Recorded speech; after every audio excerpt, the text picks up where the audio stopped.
E aí galera, beleza? Como é que vocês estão? Meus amigos, ontem tivemos um dia relativamente movimentado e com algumas polêmicas. E o vídeo de hoje, que tá aqui em 6 temas, vamos começar falando sobre o estado de São Paulo, sobre as chuvas e sobre a polêmica. A imprensa tentou criar confusão, a imprensa tentou levantar a narrativa, a turma da picanha também, até a própria direita gerou algumas críticas internas. Eu quero comentar sobre isso, quero mostrar algumas coisas e quero relembrar as pessoas que comem muito queijo e têm uma memória fraca. O final desse primeiro tema já fala inclusive sobre as eleições de 2024, uma nota que saiu ao longo do dia de ontem, envolve o carnaval, e eu quero emendar para falar de Bolsonaro, comentar sobre o consórcio, que eles andam comentando, quero falar sobre a CPI, conseguiu mais assinaturas, quero também comentar sobre algumas coisinhas extras que se conectam com o nosso terceiro tema, talvez o maior tema do vídeo de hoje: redes sociais, regulamentação das redes, PL 2630, os supergrupos de WhatsApp. Muita coisa rolou no dia de ontem, diversas notícias e até uma que saiu de agora de manhã que complementa uma nota que saiu no Globo. E tudo envolve a necessidade da regulamentação das redes. Tem uma nota também que é bem interessante sobre o evento de hoje, não sei se vocês lembram, hoje vai ter aquele evento internacional da Unesco, com várias pessoas de diversos países, organizações do mundo. O Dilma vai estar lá palestrando, o Foca também, tem uma jornalista brasileira que adora a direita, para não falar o contrário. Pessoas do judiciário brasileiro também vão estar aí, enfim, muita coisa rolando. Quero mostrar para vocês que aqui está aí, né, sendo ventilado, questões inclusive as propostas do desgoverno para a PL 2630. Depois falar sobre Câmara, sobre Brasília, algumas confusões que estão rolando, né, a possível nova federação, PP, União Brasil, como isso pode impactar algumas coisas. Quero falar também do Dilma e os problemas que ele vem tendo, e ele quer abrir a porteira, mas não entregar tudo, porque sabe que vai precisar de cacau para aprovar algumas medidas. Depois vai falar do agronegócio brasileiro, tem algumas coisinhas rápidas de agenda verde, que envolve aí as bancadas, são interessantes sobre o PP, e fechando o vídeo, comentam umas coisinhas assim, pequenas reflexões que envolvem o nosso judiciário brasileiro. Então, o vídeo hoje está cheio de coisas, diversos temas diferentes, mas vamos lá. Começar aqui já com uma coisa que gerou polêmica nas redes sociais, principalmente dentro da direita, comentários meio que divididos. Eu acho que a maior parte dos comentários foram de um lado que não era criando polêmica, mas enfim. A Folha de São Paulo fala o seguinte: parceria de Dilma e Tarcísio após chuvas vira contraponto a Bolsonaro e incomoda aliados de ex-presidente.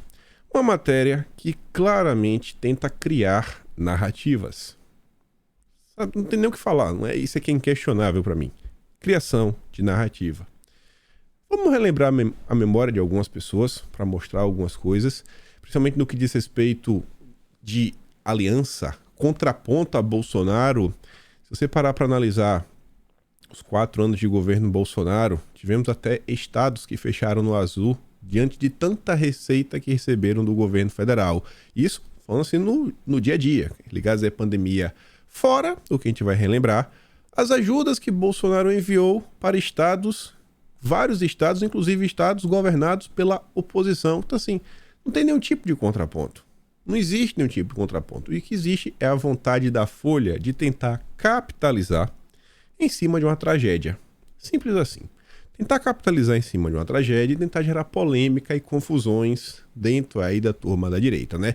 E aí incomoda aliados de ex-presidente. Quais aliados? Você pega a matéria, você lê, do início até o fim, não cita o nome de ninguém que estaria incomodado. Teve alguns comentários nas redes de pessoas incomodadas? Sim. Comentário de perfis grandes. Pessoal que tá no YouTube? Sim, teve. Mas, beleza, não foi algo assim unânime. Mas continuando, grava aquilo ali que a gente vai, no passo a passo, a gente vai chegar lá. A priori, independente aí de tudo que rolou no dia de ontem, uma coisa que eu acho que vale a pena destacar é a atuação do Tarcísio enquanto governador. Assim que começou a confusão, desde o início, o Tarcísio caiu para dentro, ainda no dia 19, não esperou ontem, né, para começar a se mover. No domingo ele já estava fazendo alguma coisa. E ontem o Tarcísio tomou a decisão de transferir o seu gabinete pessoal para a cidade de São Sebastião, que é o município que foi mais afetado aí pelas chuvas, para estar lá em loco, vendo com seus próprios olhos e poder coordenar melhor suas equipes, seu pessoal, né, tomar medidas mais assertivas, um pouco mais de informação, porque ele tá lá, ele tá vendo o que tá acontecendo. E falou que não tem dia para sair. O objetivo disso é acelerar as ações de assistência na cidade, que infelizmente já registraram mais de 35, já tem 40 óbitos. Ele diz: ficaremos o tempo que for necessário, afirmou Tarcísio. E aí, gente, já para falar do contraponto, eu vou até falar do que a esquerda disse, eu vou até trazer, para não omitir, qual é o argumento da esquerda. Só que antes de trazer o argumento da esquerda, tava passando no Twitter, aí eu vi essa postagem aqui da Tsuki: 10 bilhões para cultura, 32,4 milhões para o carnaval, 5 milhões da Cláudia Raia, 2 milhões para as vítimas de Santos. Eu falei, não é possível, 2 milhões? 2 milhões?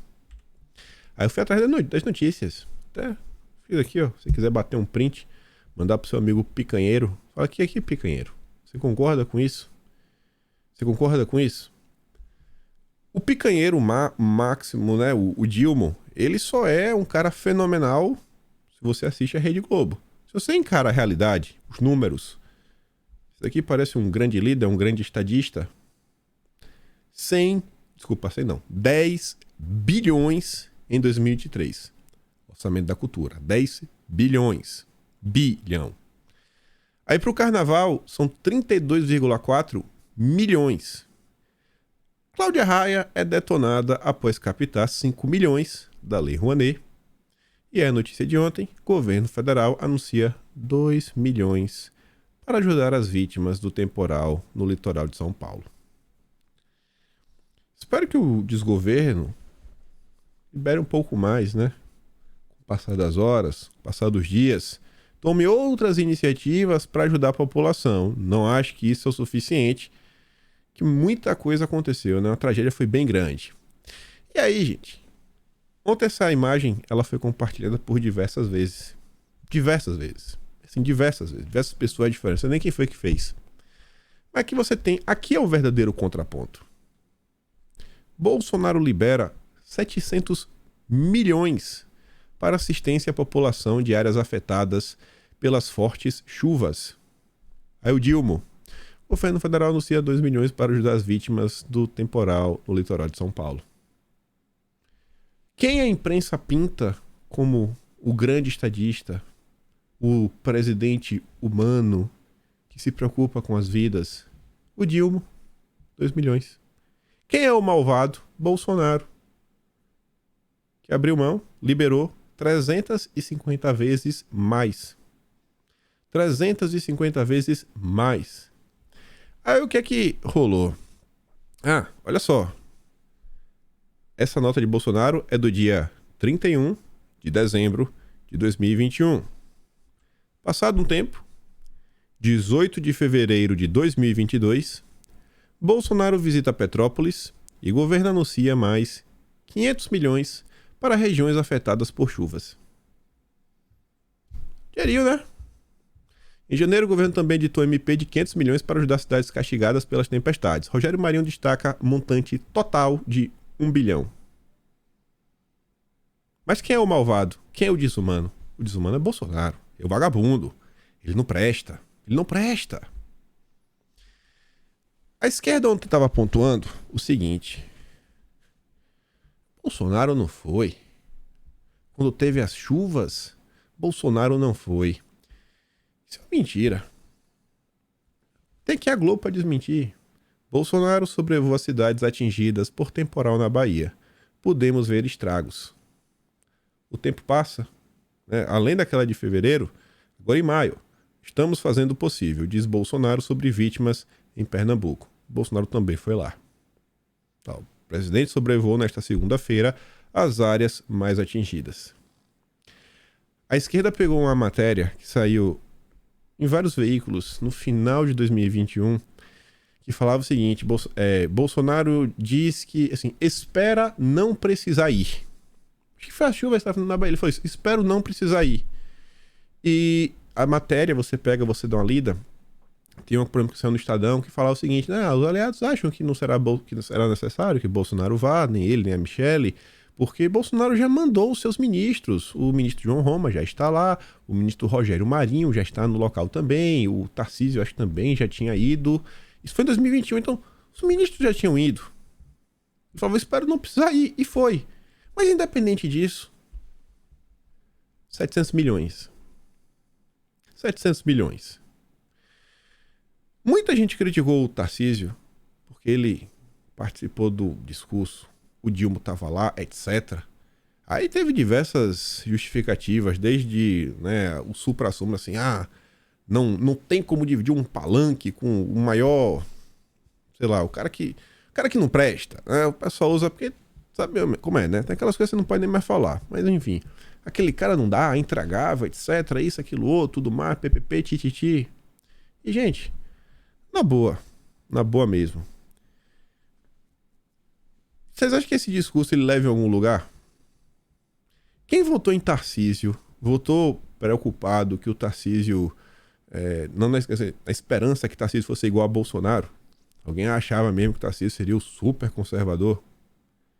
Outro ponto, né?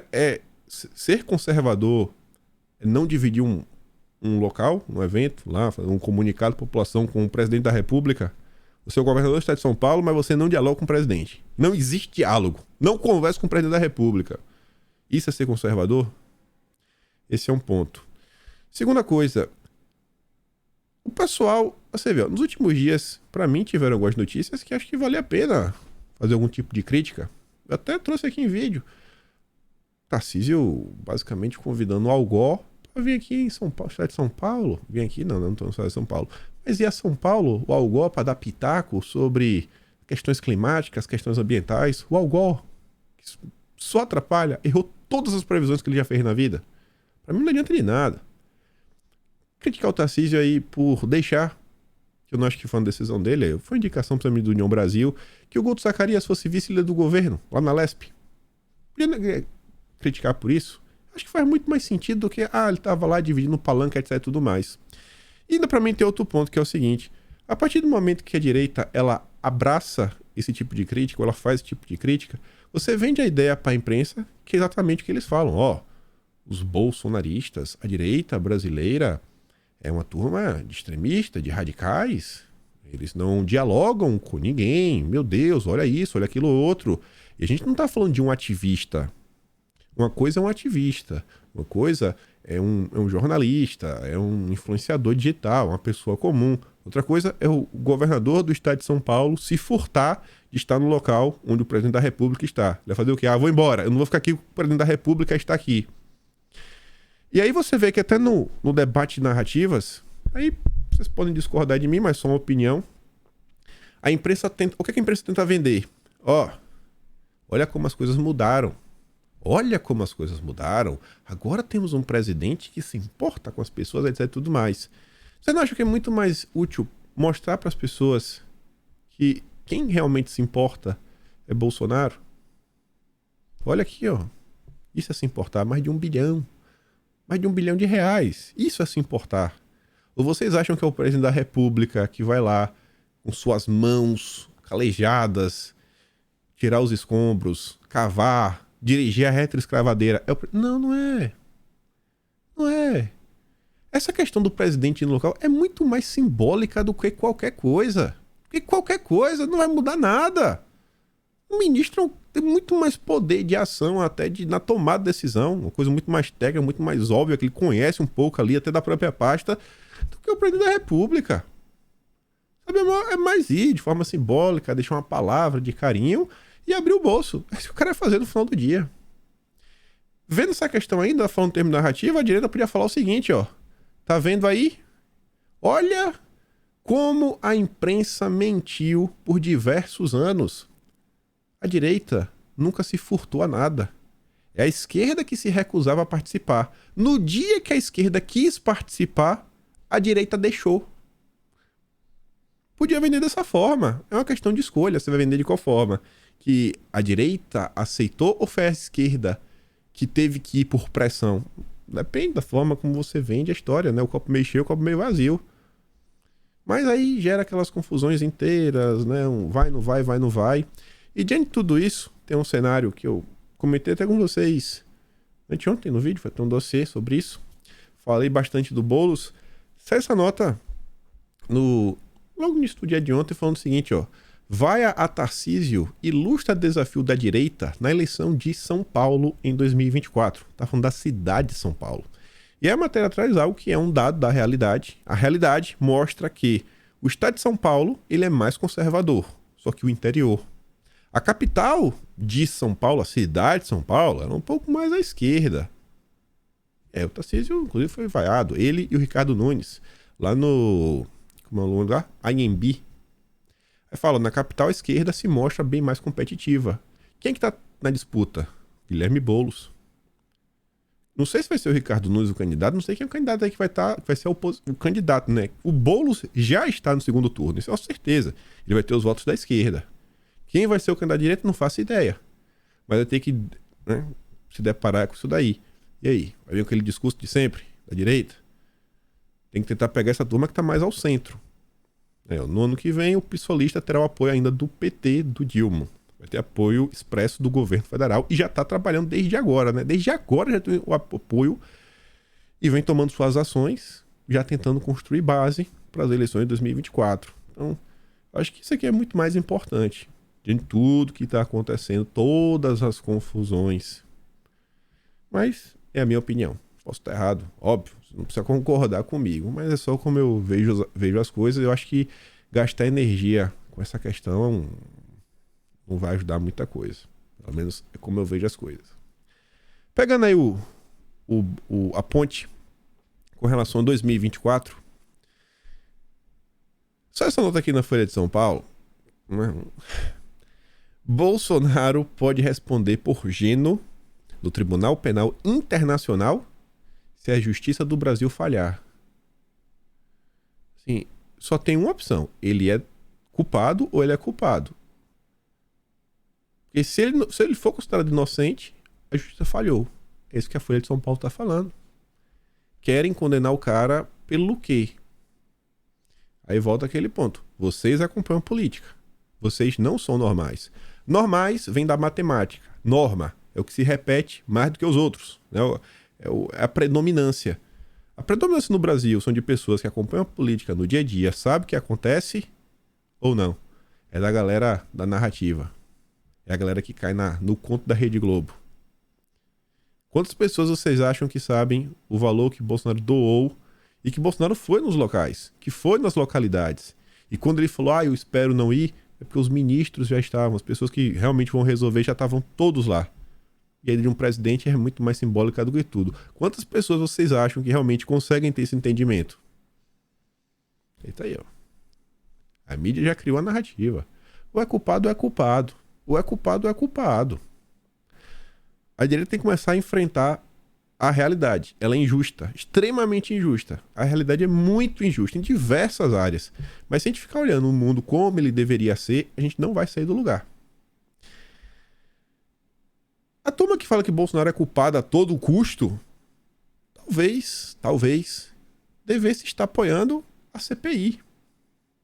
A CPI aí, a priori, poderia investigar a fundo, entender o que foi que aconteceu, como rolaram as coisas até acontecer o dia 8, mas, como vocês podem ver, a CPI dos atos golpistas no Senado não deve sair do papel. Primeiro porque o desgoverno não quer. A imprensa não está com nenhum interesse também, é muito estranho isso. E a matéria fala o seguinte, os articuladores da comissão não conseguiram coletar assinaturas após o 1º de fevereiro, quando teve início a nova legislatura. Tinha comentado isso com vocês, que a Soraya ela tinha conseguido 38 nomes, só que foi da turma que inclusive já perdeu o mandato, nem está no Senado mais. Então o pessoal falou, essa lista não vale, foi da legislatura passada.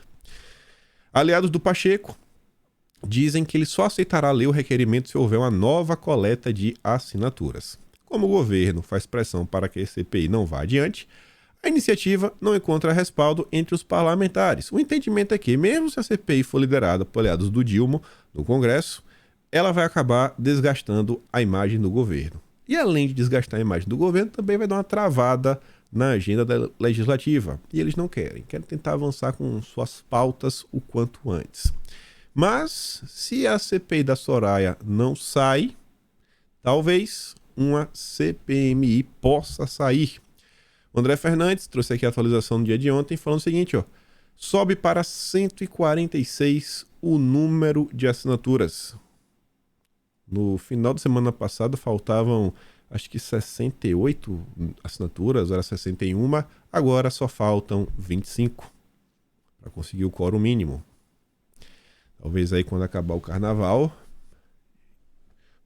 a turma aí que está coletando assinaturas já deva ter aí as 171 assinaturas na Câmara, que é o mínimo necessário. Uma coisa que aconteceu no dia de ontem e... Deixa eu ver, saiu na Veja, saiu no Poder 360 e eu acho que saiu também no Estadão. Acho que são nesses 3 veículos. Não lembro de ter lido isso daqui no Globo, por exemplo. Prisão indiscriminada e longa de golpistas é preocupante, diz Nunes Marques. Cássio Nunes Marques. Só que ele não falou em momento nenhum ou utilizou a palavra golpista. Isso aqui é do João Pedroso de Campos, né, o jornalista. Olha que interessante. Abre aspas, a fala do Cássio.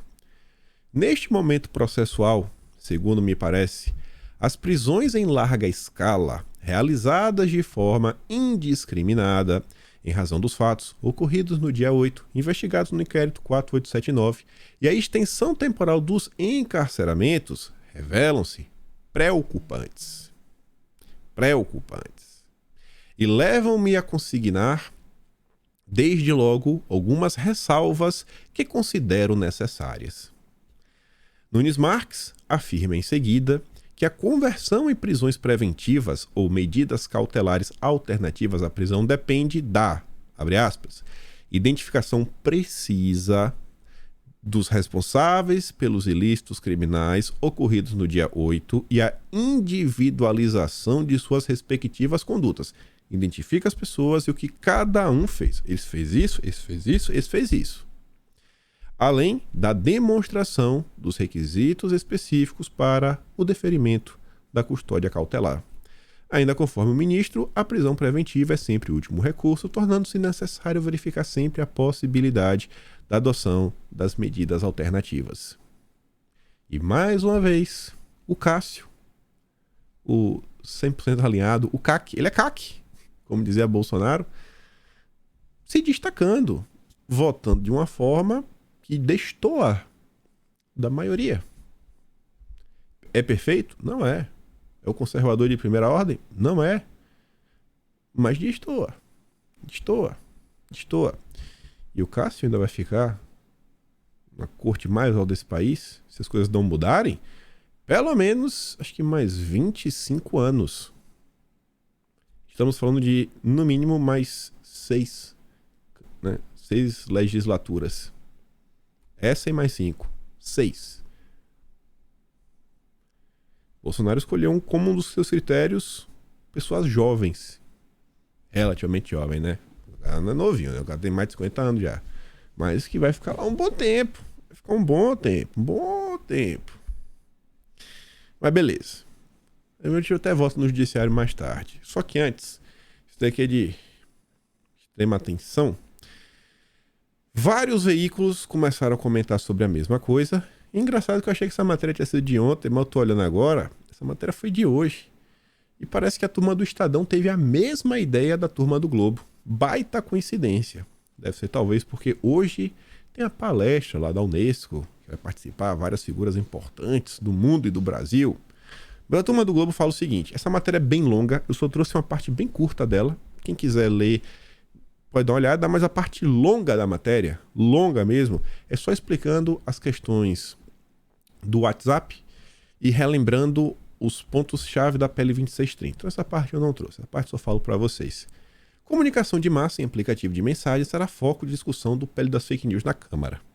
Aí a turma fala o seguinte, ó, para relator, mudança no WhatsApp que permitiu enviar conteúdo até 5.000 usuários altera a natureza da plataforma.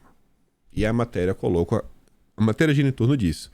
Essa mudança no WhatsApp de grupos, podendo potencializar, né, a transmissão em massa de mensagens, isso é um grande problema e vai ter que se discutir de novo a PL 2630 para lidar com esse problema. Aí fala, né, que a Câmara dos Deputados avalia amolecer que não ia. O 2630, que é o da fake news. O debate na casa é principalmente sobre o fortalecimento da regulação dos serviços de aplicativos de mensagem, após o lançamento no Brasil, no mês passado, da função Comunidades pelo WhatsApp.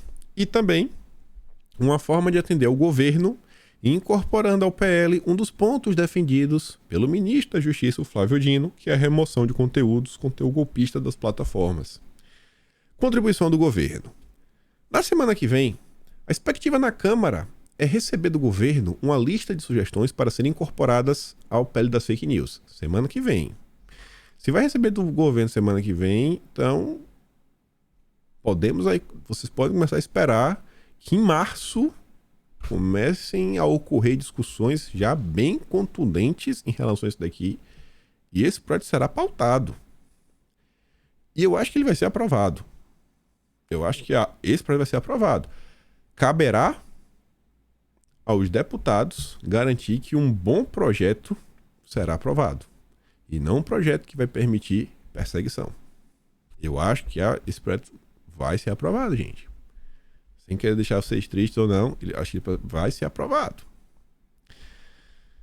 O secretário de Políticas Digitais da SECOM, João Brant, concorda com a incorporação, né, das ideias aí do Ministério da Justiça. Ele afirma que o governo busca um desenho para trabalhar questões emergenciais no âmbito do PL das fake news, sob a coordenação da Casa Civil, e propostas de longo prazo que discutam temas de plataformas não abordados no texto. Por que eu quis trazer isso daqui? O PL das fake news, que tem vários problemas, a meu ver, na minha humilde opinião, não é bom o suficiente para a turma do desgoverno. Além do 2630, em algum momento, eles querem trazer ainda mais dispositivos para garantir que o Brasil vai estar na rota democrática, sem possibilidade de dar errado. Aí você pega essa matéria que saiu no Globo, que vai na mesma linha, apontando o mesmo problema no Estadão. A do Globo saiu às 4h30 da manhã, a do Estadão saiu às 5. Baita coincidência. Militantes bolsonaristas voltam a se mobilizar em supergrupos nas redes e cobram soltura de presos. O movimento ressurgiu com estratégia atualizada e grupos reúnem milhares de pessoas graças a novo recurso do WhatsApp. Tá vendo como é importante discutir a PL 2630? Tá vendo como realmente essa questão do WhatsApp ela é impactante? Vem para reforçar o que a turma do Globo também está falando. Olha, o WhatsApp, tem que controlar, viu? Isso aqui não tá bom, não sei, viu? Fica de olho. Aí tá lá, e diz que o movimento ressurgiu com a estratégia atualizada. Sempre lendo, o movimento, alguma coisa vai acontecer, viu? Cuidado, o dia 8 não acabou. Ao monitorar grupos de WhatsApp, Chagas, da Universidade Federal Fluminense, observou a formação de 25 diferentes comunidades e constatou que as convocações fazem parte de um modus operandi do bolsonarismo. Então, é um modo de operação.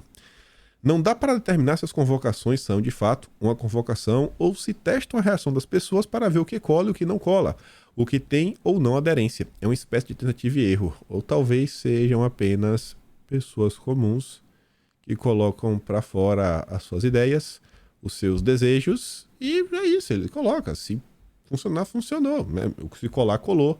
Talvez não exista um modus operandi, talvez não exista uma articulação, um gabinete do ódio, como eles adoram falar. Talvez sejam apenas pessoas comuns. Eles sabem disso, né? No final do dia, eles sabem disso. Eles que ficam aí pagando de louco. O importante é ter o controle. Aí, o Jamil Chad vem para trazer alguns bastidores do que deve rolar no dia de hoje. Se a 2630 já está complicada, as ideias do desgoverno ainda vão ampliar, né, o que a 2630 já defende. Hoje teremos aí a turma da Unesco para tentar dar mais um passo. Em cúpula Dilma propõe ação internacional contra a desinformação nas redes. Ele vai, né? Isso aqui já tá no futuro, né? Vai propor. O Dilma irá defender medidas e cooperação internacional que impeçam que as redes sociais e a internet sejam uma terra sem lei. Você que estava aí, só está banido no Brasil, o VPN resolve, agora está banido do planeta. A mensagem do brasileiro será lida nesta quarta-feira na Unesco, que será a sede da primeira tentativa global para lidar com a desinformação e o discurso de ódio.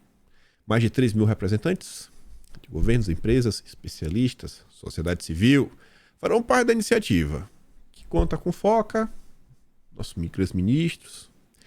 A conferência responde a um apelo global de ação feita pelo Antônio Guterres para enfrentar a disseminação da desinformação e a negação de fatos cientificamente estabelecidos.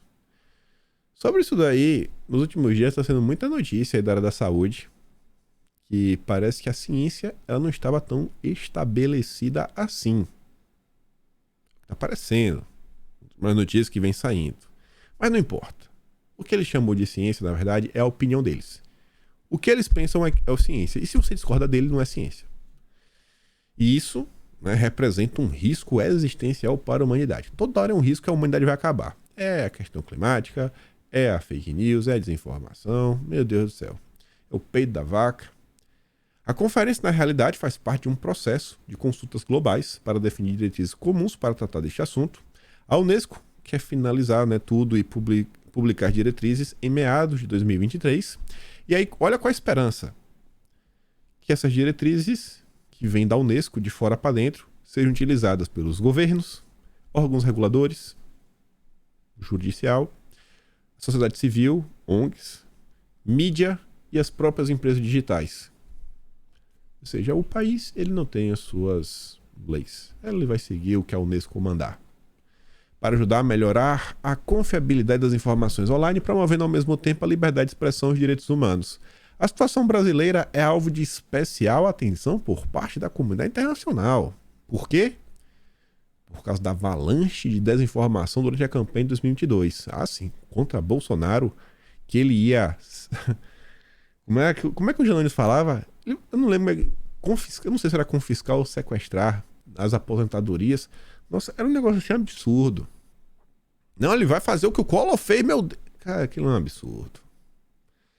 O que foi feito contra Bolsonaro realmente foi um grande absurdo. Só que o Jamil Chad, ele não tá falando disso. O Jamil Chad, ele cria aquele espantalho, né? Que muita desinformação foi feita pela direita. Jamais, a esquerda nunca fez nada de errado. O Janones, na verdade, ganhou até um prêmio. Eu não sei porque não chamaram o Janones para ir para essa palestra. E o estabelecimento de estratégias por parte do governo de Jair Bolsonaro de atacar a ciência, adotar o negacionismo em diversos setores. Negacionismo é discordar dos iluminados. Agora, o Brasil vai defender uma regulação das redes que garanta o equilíbrio entre o direito à liberdade de expressão, mas também a proteção da integridade das democracias e a capacidade da sociedade de lutar contra a desinformação. Que lindo. A avaliação do Dilma é que qualquer regulação terá de ser um processo transparente, sim, vai ser, com a participação da sociedade civil. Você não é sociedade civil. Sociedade civil é a turma da esquerda. São influenciadores da esquerda. E são ongueiros. Se você não é de ONG, de esquerda, ou influenciador da esquerda, você não é membro da sociedade civil. Você não tem espaço.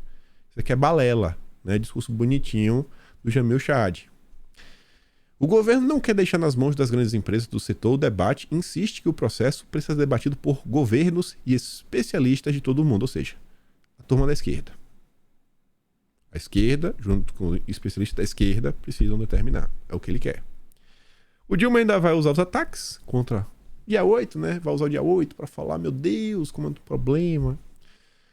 Aí vai falar que foi muito parecido com os Estados Unidos. Por fim, um dos objetivos do governo brasileiro é ainda impedir que sejam as empresas do setor digital que determinem o destino das democracias. Deus está vendo.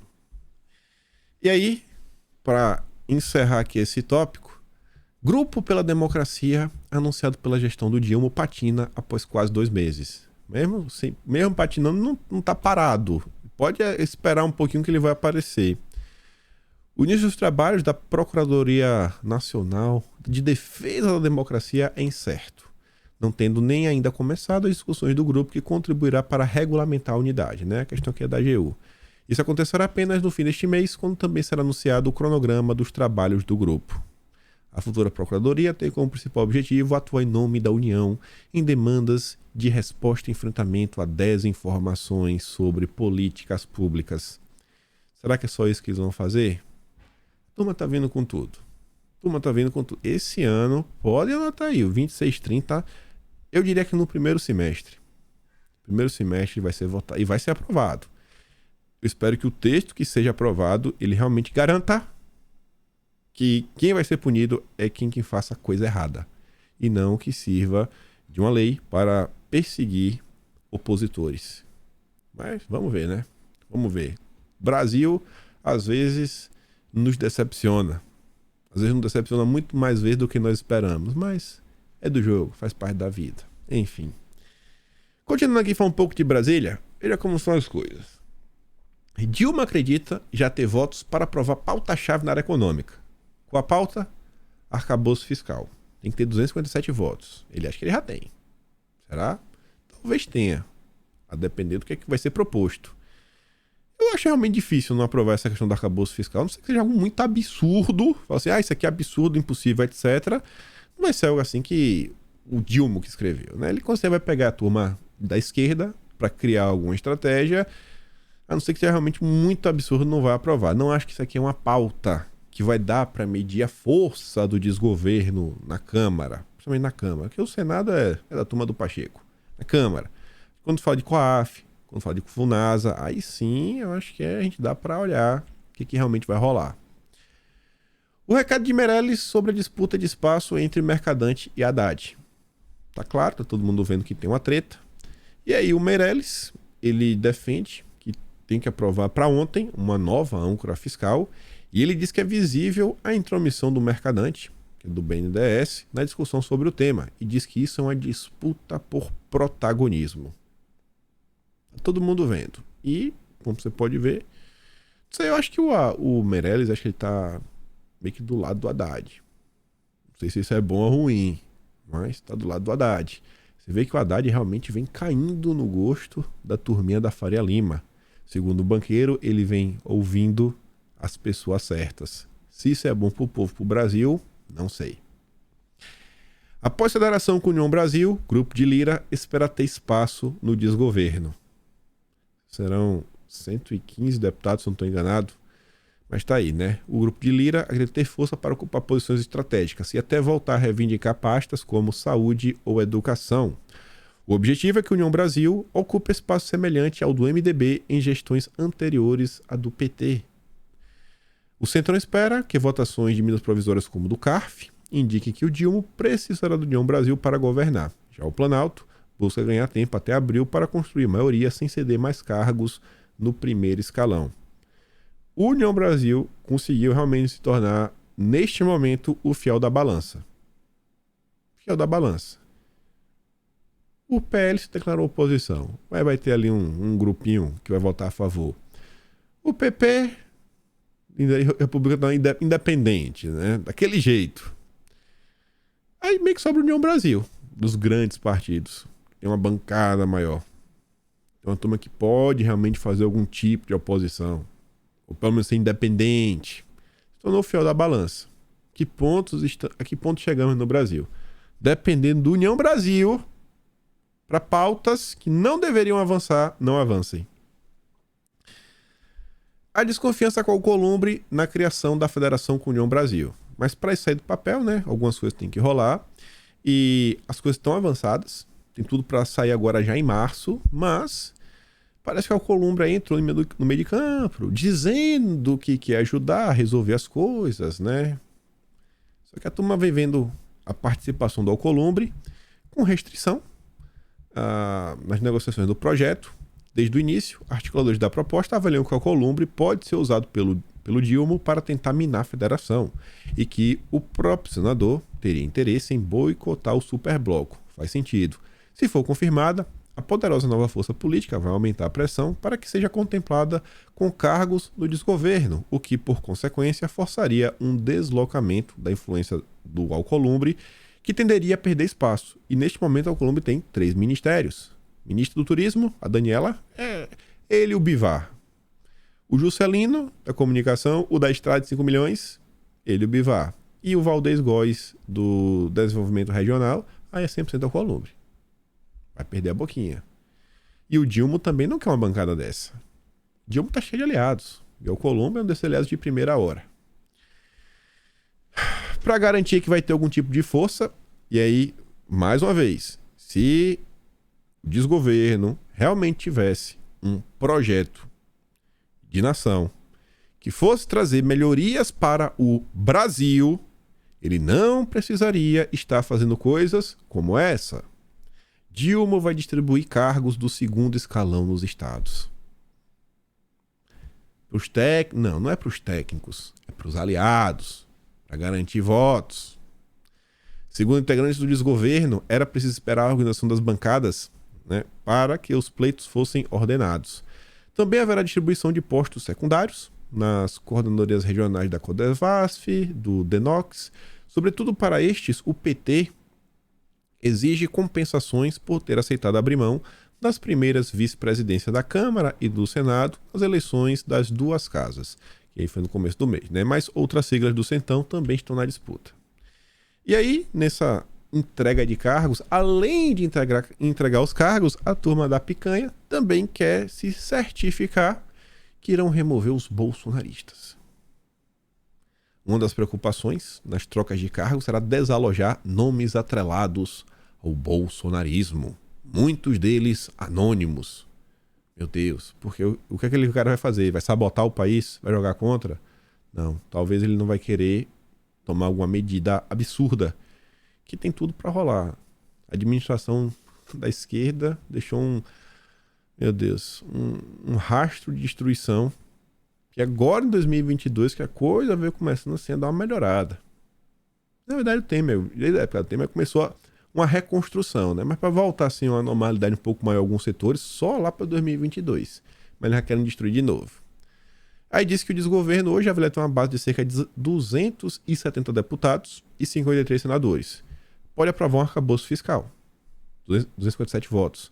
Mas as reformas, as grandes reformas, tributária, administrativa, tudo que for uma PEC, são 308.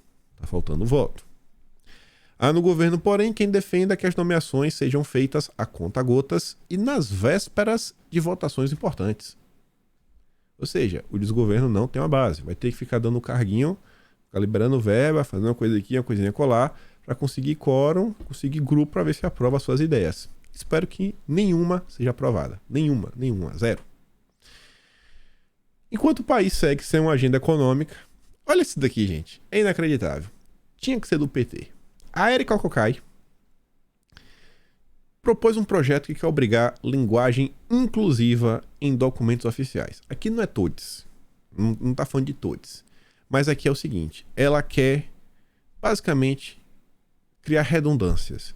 Porque a língua portuguesa, vocês sabem, quando você fala todos, você está falando de todos e todas. É uma palavra só, né?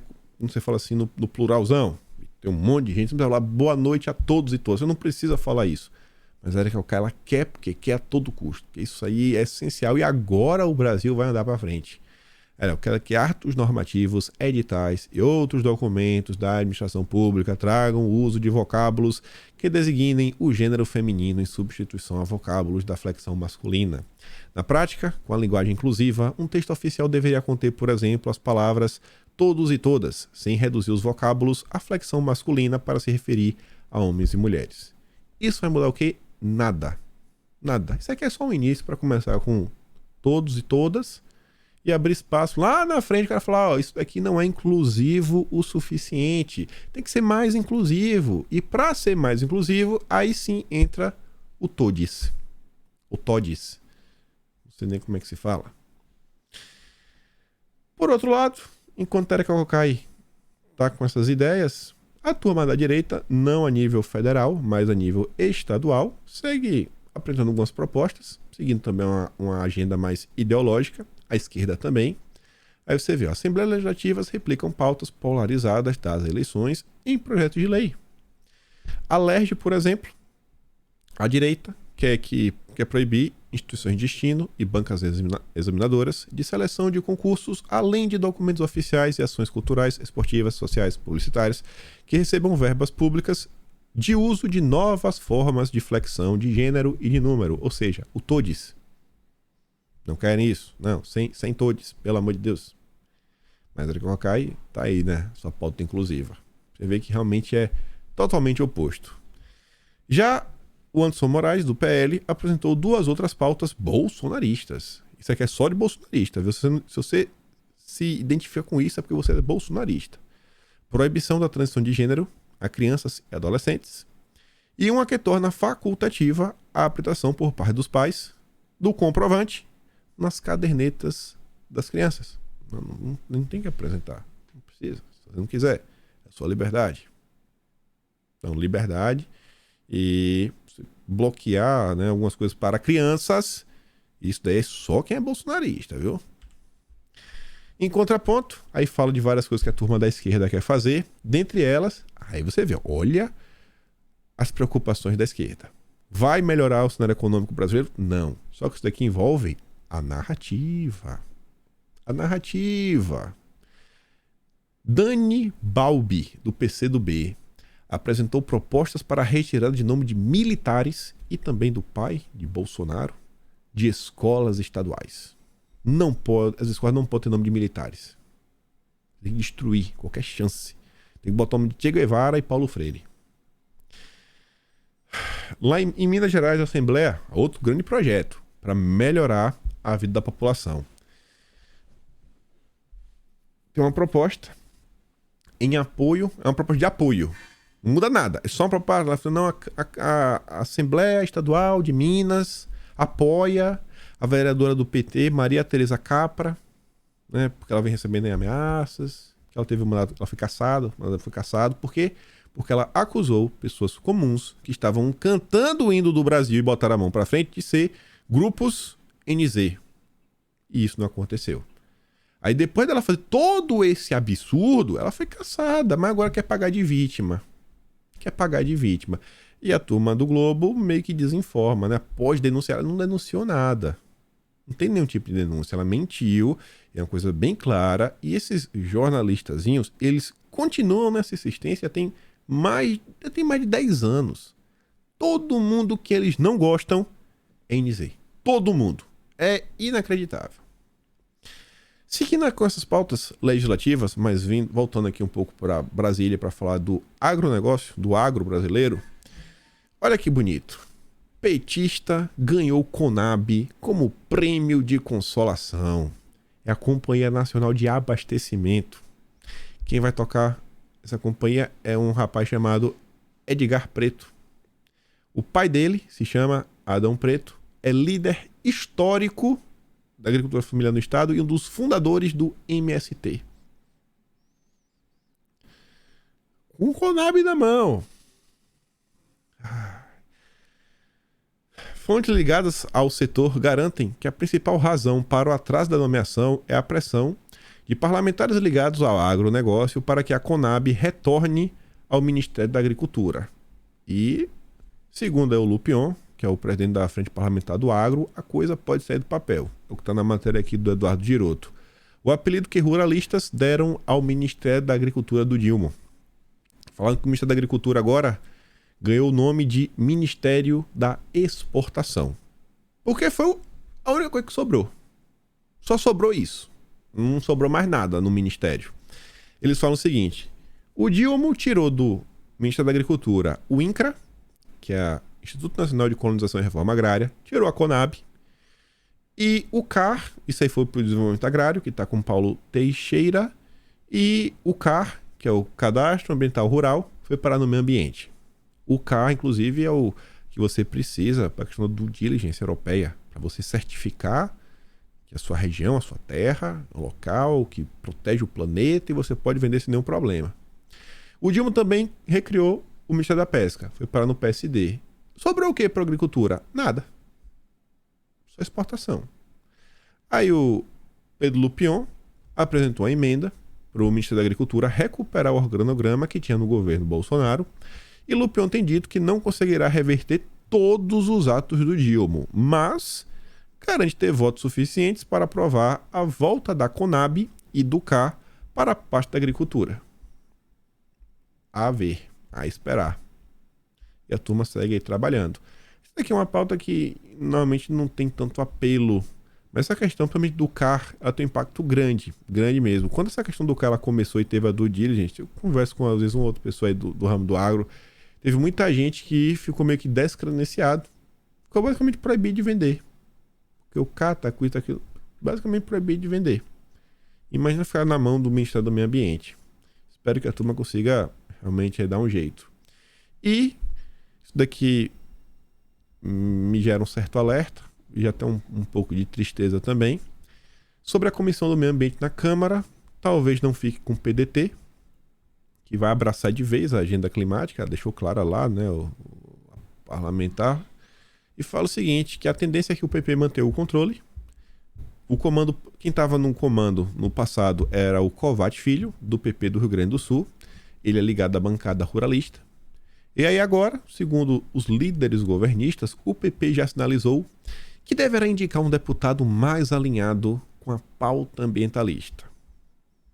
Continua com o PP, mas agora é mais alinhado. Mais alinhado para quê?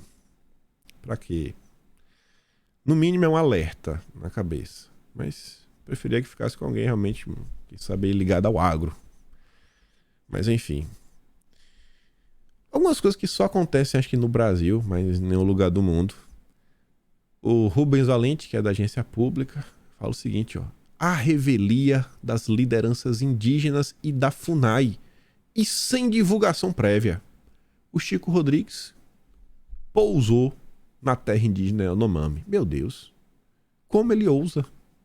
Como um brasileiro ousa pisar no Brasil? Ou não é mais Brasil? Gente, na boa, vocês já pararam pra pensar por alguns segundos nisso? Um ser humano, ele só tem que pedir autorização prévia para entrar no lugar quando é privado ou quando é outro país. Você precisa de um visto, a depender do país. Não, mas no Brasil, o direito de ir e vir, porque não é questão... Eu entendo, né? Meio que privado, mas assim, é meio estranho isso ao mesmo tempo. Não pode entrar na terra. Terra gigantesca. E nesse caso, ele tá na frente desse grupo de trabalho que vem acompanhando a questão Yanomami. Ele tá participando. Ele participa do grupo de trabalho. O David Agap fala o seguinte, ó, criaram um território dentro do país que não pertence mais aos brasileiros. Querem proibir a inspeção de um senador federal com base em notinha de repúdio de ongueiro, produtor de lorotas. É a situação que tá. Estamos em fevereiro de 2023.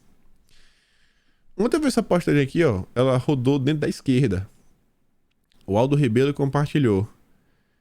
Aí o cara fala o seguinte, ó, saudades da época que era a teoria da conspiração. Aí é o seguinte, ó, parceria com a Mais Unidos e apoio da plataforma Parceiros pela Amazônia, Embaixada e Consulado dos Estados Unidos oferecem programa de ensino de inglês para indígenas da Amazônia Legal. Confira a matéria do ECOA UOL e conheça o Access Amazon. Você vê, né? Como são as coisas. O brasileiro não pode entrar na terra. Não pode ter contato. A turma religiosa, essa é toda, não pode deixar evangelistas entrarem. Ih, rapaz, pregar lá dentro de jeito nenhum. Mas aprender inglês pode. Aprender inglês pode. Ensinar português, não, é muito difícil. Mas o inglês pode. Esse é o Brasil da picanha. O Brasil da picanha. Ontem a Soraya me marcou nessa postagem, eu fiquei de cara. Ela me postou uma postagem de uma revista, fala o seguinte, ó, um amplo movimento de pessoas, de psicólogos até ativistas, está desenvolvendo recursos como programas de 10 passos para o luto climático. Você está de luto. E nova linguagem para ajudar as pessoas a processar o impacto psicológico das mudanças climáticas. Eu achei que era meme, achei que era montagem. Eu fui checar, a postagem tá aí, ó. Acredite se quiser. Vamos, se você tiver com luta aí, se não tiver bem, no psicólogo, já estão, calma. O planeta será salvo. E o pior, gente, é que isso daqui, você não entender essa questão do psicológico, não é aleatório. Olha essa manchete. Olha essa manchete. Derretimento da geleira do apocalipse. Cara, eles botam esses assuntos de uma forma que parece que é pra botar medo no coração das pessoas. O cara vê e fala assim, meu Deus do céu, o mundo vai acabar. E agora? Tem que fazer alguma coisa. Quando o cara diz que tem que fazer alguma coisa, menos mal. E quando o cara gela, e é tanta notícia, o cara começa a ficar preocupado. Não, o mundo acabou. Meu Deus, o que é que eu vou fazer agora? O cara entra em desespero. Tem um monte de gente aí, boca aberta, que acaba acreditando. Vocês viram aí o que aconteceu do ano de 2000, principalmente 2020.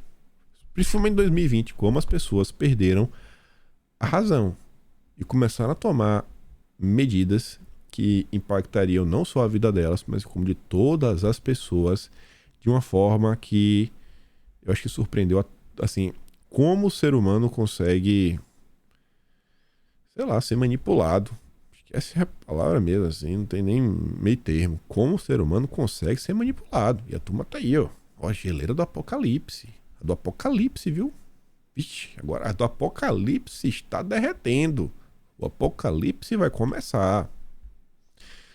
E o Jordan Peterson, que vocês devem conhecer bem, o cara é bem famoso aí do mundo. Ele compartilhou um artigo, eu não vou trazer aqui, mas eu resumo para vocês bem rápido. E chama minha atenção porque é de uma universidade, ou seja, é um estudo científico. Estudo científico que fez um estudo para medir se o racionamento pode ajudar na luta climática. E não é racionamento de energia, é racionamento de tudo, inclusive de comida. A matéria fala e fala que sim, o racionamento pode ajudar. Você dá para as pessoas uma espécie de uns créditos de carbono, ela vai lá, ela compra comida, acabou, irmão. Acabou. Você só pode comer o que você tem direito. Não, acabou sua cota de comida. E ele falou que sim, a Universidade de Leeds diz que sim, isso ajuda. Ajuda, viu? A coisa tá avançando rápido, isso aqui foi de ontem. E aí, enquanto isso, a turma tá muito preocupada com o planeta. Do jeito que as coisas estão no Brasil, já estão difíceis. Imagine você criar um novo imposto no Brasil. Imagine você criar uma nova taxa no Brasil para proteger o meio ambiente, o planeta, etc. Tudo mais, papapá. Conta de luz sobe 48,7%, puxada por imposto e subsídio, enquanto o custo da energia avança 28,5%. Olha o preço que as coisas já estão. Vai criar mais e mais impostos, taxas. Vai ficar cada vez mais inviável. E quem mais sofre com isso daí é a população mais pobre. Mas não adianta muito explicar, né? Enfim. Seguindo aqui na nota final de forma bem rapidinha, comentários bem breves. O primeiro deles é o seguinte: escândalo das Americanas opõe advogados aliados ao Dilma e do PT. De um lado, das Americanas, você tem o Zanin. Do lado dos bancos, como por exemplo o Bradesco, você tem o Valfrido Vardi, um amigo do Boulos. A gente falou dele recentemente. Ambos fazem o L. Eu acho que assim, quando você pega essas grandes confusões, esses grandes nomes do judiciário, você dificilmente vê alguém mais à direita. Dificilmente você vê alguém mais à direita. E eu acho que isso é um questionamento que deveria ser feito, né? Por que não tem nomes mais à direita? A turma da direita não gosta de estudar, a turma da direita, sei lá, segue por outros caminhos. Mas quando você vê, né, os bambambãs, normalmente sempre puxa um pouquinho mais para a esquerda. Outra coisa no âmbito do judiciário, isso é uma matéria na Folha falando o seguinte, ó: indicações para tribunais de contas privilegiam políticos e ignoram o caráter do cargo. Os tribunais de conta, que custam cerca de 10 bilhões aos cofres públicos, muitas vezes são nomeados, né, os cargos, ignorando o caráter técnico da função.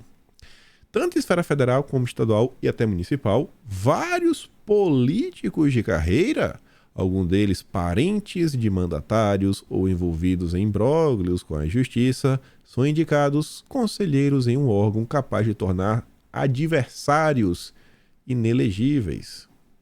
Há propostas legislativas para tornar as nomeações mais rígidas, mas nenhuma delas foi adiante. Segundo o texto constitucional, pode ser indicado ministro ou conselheiro de um Tribunal de Contas alguém que tiver mais de 35 anos, idoneidade moral, reputação ilibada, notórios conhecimentos de administração pública e mais de 10 anos de exercício ou em função que dê conhecimento para exercer atribuições das cortes administrativas. Gente, no final do dia, qualquer profissão, qualquer pessoa. O Senado aprovou? Passa. A nível federal, quem aprova é o Senado. A nível estadual, são as assembleias. A nível municipal, são as câmaras municipais. Tá aprovado? Já foi. Simples. Recentemente, reportagens da Folha mostraram importantes figuras políticas tentando emplacar familiares nos tribunais. Um dos exemplos é o Rui Costa, que tenta incluir a esposa no Tribunal de Contas dos municípios da Bahia. E o governador do Maranhão, Carlos Brandão, que tem seu sobrinho, Daniel Itapari Brandão, como favorito ao Tribunal de Contas do Estado do Maranhão.